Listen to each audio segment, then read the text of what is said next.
तो देखिए हम लोग आप आज पढ़ रहे हैं, हम लोग चैप्टर फर्स्ट पढ़ रहे हैं, अध्याय फर्स्ट है।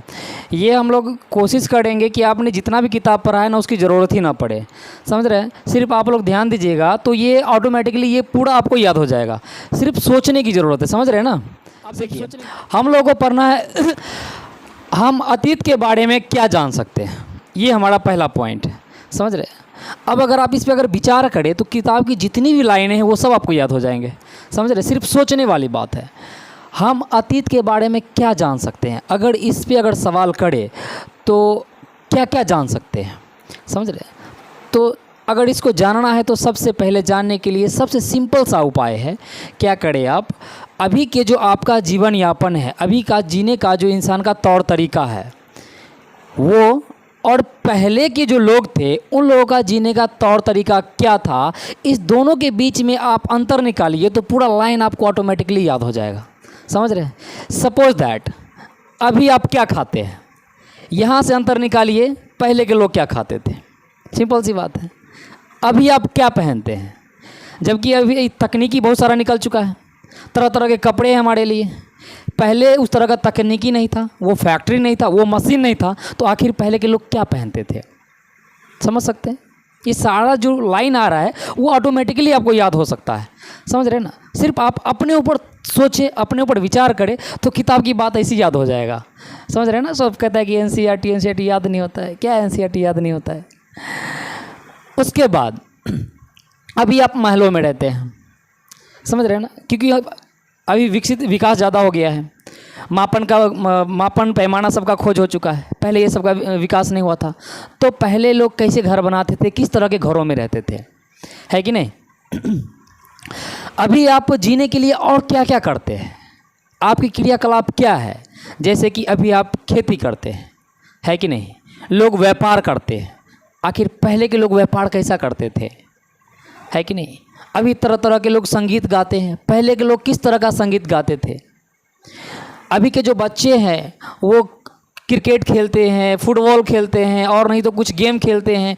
तो आखिर पहले के जो पहले ज़माने के जो लोग थे, जिस समय इंसान का जीवन यापन प्रारंभ हुआ था, उस समय के बच्चे क्या खेलते होंगे, क्या गाते होंगे, किस तरह का संगीत रहा होगा, है कि नहीं।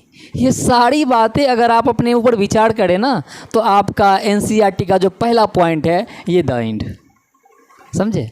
अब आपको नोट बनाने की ज़रूरत नहीं पड़ेगी, जो आप तरह तरह का नोट बनाते हैं ना वो ज़रूरत ख़त्म। उसके बाद बात करें, सेकेंड बात आ जाता है। सेकेंड है कि लोग कहाँ रहते थे, तो देख लेते हैं कहाँ रहते थे। देखिए एनसीईआरटी जो पढ़ने का तरीका है ना बुआ, सिंपल सी फंडा है। जितना आप सोचेंगे किताब की बातें ऑटोमेटिकली उतना ही आपको याद होता चला जाएगा। एक एक चीज़ पे यदि आप विचार करना शुरू कर देना तो वो ऑटोमेटिकली आपको याद हो जाएगा। सिर्फ आप लोग क्या करते हैं, पढ़ के निकल लेते हैं, समझ रहे। यही वजह है कि आप लोगों का पढ़ा हुआ चीज़ कॉपी में रह जाता है। आप लोग कहते हैं कि किताब का पूरा बात तो यहीं रह गया है, पूरा तो किताब की तरह नोट्स बन गया है। हमें नोट्स कैसा भी बनाए उससे मुझे मतलब नहीं है, वो सारा ज्ञान मुझे यहाँ होना चाहिए, मुझे इससे मतलब है।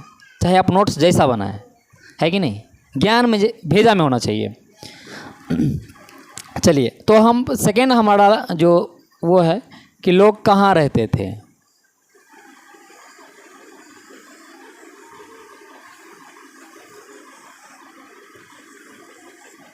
ठीक है, ये भारत है। और बात करें हम मध्य प्रदेश की, किसकी बात कर रहे हैं, ये तो हमारा गुजरात वाला पार्ट हो गया, ये हमारा मध्य प्रदेश वाला पार्ट हो गया। ठीक है, तो अगर हम बात करें मध्य प्रदेश की तो मध्य प्रदेश में एक चोटी है अमरकंटक, समझ रहे हैं ना।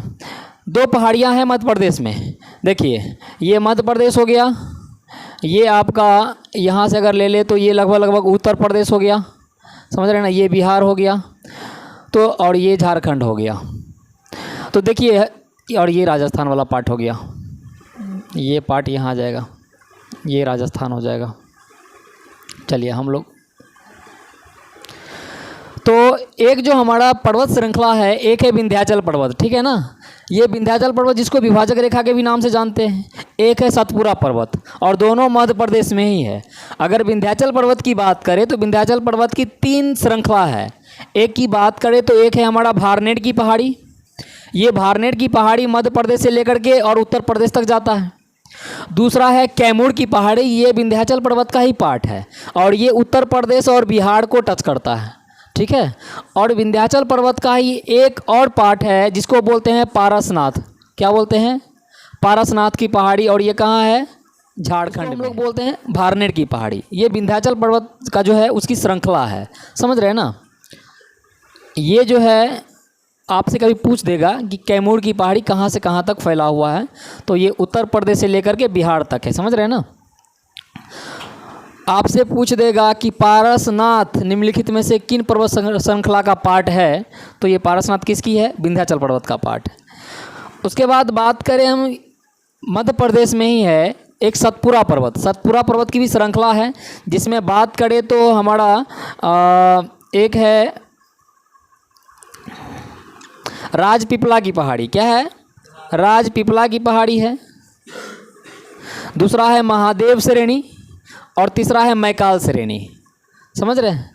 मैकाल श्रेणी का एक चोटी है अमरकंटक, और उसी अमरकंटक से निकलती है नर्मदा नदी। कौन सा निकलती है बउआ? नर्मदा नदी। ये अमरकंटक है और यहीं से निकलता है नर्मदा नदी, समझ रहे हैं। और इसी को उल्टी बहती नदी के भी नाम से जाना जाता है, समझ सकते हैं आप लोग। तो पहले के जो लोग थे, जो हमने सेकेंड सवाल उठाया है कि लोग कहाँ रहते थे, समझ रहे हैं ना। तो लोग रहते थे इन नर्मदा नदी के आसपास का जो इलाका है, आसपास का जो क्षेत्र है, जो जंगल है, इन्हीं जंगलों में रहते थे। यहाँ पे सवाल ये उठता है कि हम बात कर रहे हैं आज से 8000 साल पहले की, समझ रहे हैं ना। उस समय में कृषि का विकास नहीं हुआ था, समझ रहे हैं। उससे भी पहले की हम बात कर रहे हैं। हम तो 8000 साल पहले से बात करेंगे तो उस समय नवपाषाण काल आ जाएगा, जहाँ की कृषि का विकास हो चुका था। आज से 8000 साल पहले की बात करें, यानी 6000 साल बीसी हो जाएगा, समझ रहे हैं ना। तो हम बात कर रहे हैं उस समय में जब लोगों का जीवन शुरू हुआ था, समझ रहे हैं ना।